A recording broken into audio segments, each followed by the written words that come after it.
So I'm just going to admit this is a hard thing to do, just off the top. Just going to say that. So we are in the home stretch of this election campaign. And I want to say a few words about what lies ahead and give you my perspective on the decision that is left for voters. On June 7th, voters will elect a new government. I don't know who voters will choose. That is up to them. But I'm pretty sure that it won't be me. After Thursday, I will no longer be Ontario's Premier. And I am okay with that. Because as I have said so many times to the people of this province, it is not about me. And the reason I'm feeling emotional is it's about those kids behind me. It's about them. It's about their futures. It's about the kind of province that they are going to live in. That's what all of this has always been about for me. So, it's about the people of this province. It's about their well-being and their futures. It's about their jobs, not my job. As Premier, I have dedicated myself to fighting for those people. For the single mother struggling to raise a family while living on the minimum wage. For the student who earned the grades to go to university, but whose family hasn't earned quite enough to cover tuition. You know, Robert Quaife, who's running for us in Quinte West, said that's the reason he's running. Because he didn't have the money. His dad told him he had to go to work. He didn't have the money to go to university. For the dad in the 905 who has to drive for an hour, stuck in traffic each day, both ways, for whom expanded GO train service makes all the difference. For the adult daughter who does all that she can to care for her aging parents, while she also scrambles to find safe, affordable childcare for her own toddler.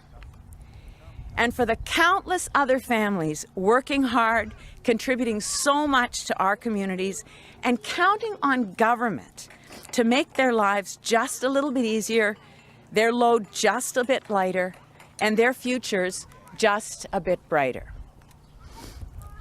Here in Ontario, we live in the very best place in the world. I love this province. I love its people.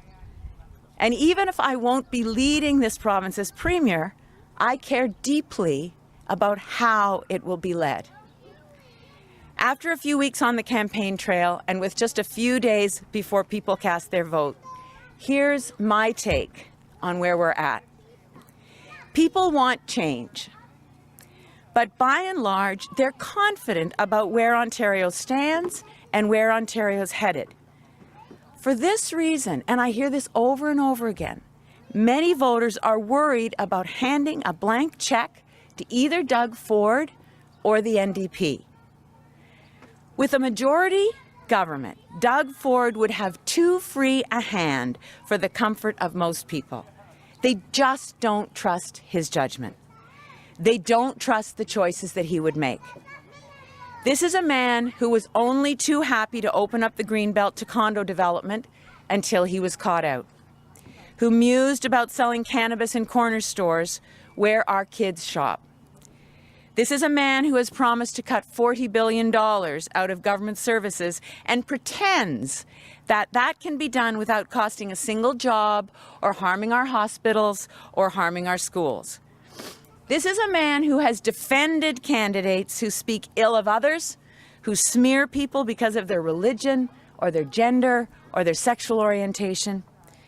I don't believe this is a man who the people want to hand Ontario over to without putting him on the shortest leash possible. And the sentiment toward the NDP is much the same.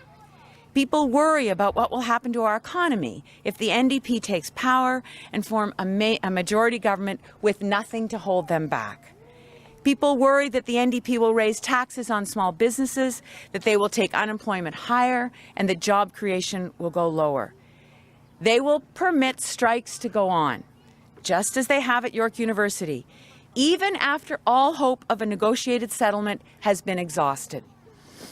People worry that the NDP will approach the responsibility of running Ontario's economy with a plan that is risky and is unrealistic.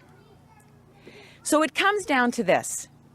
Voters are going to pick a new premier, but they are generally worried about giving that person, whether it's Doug Ford, whether it's the Conservatives, whether it's the NDP, too much power.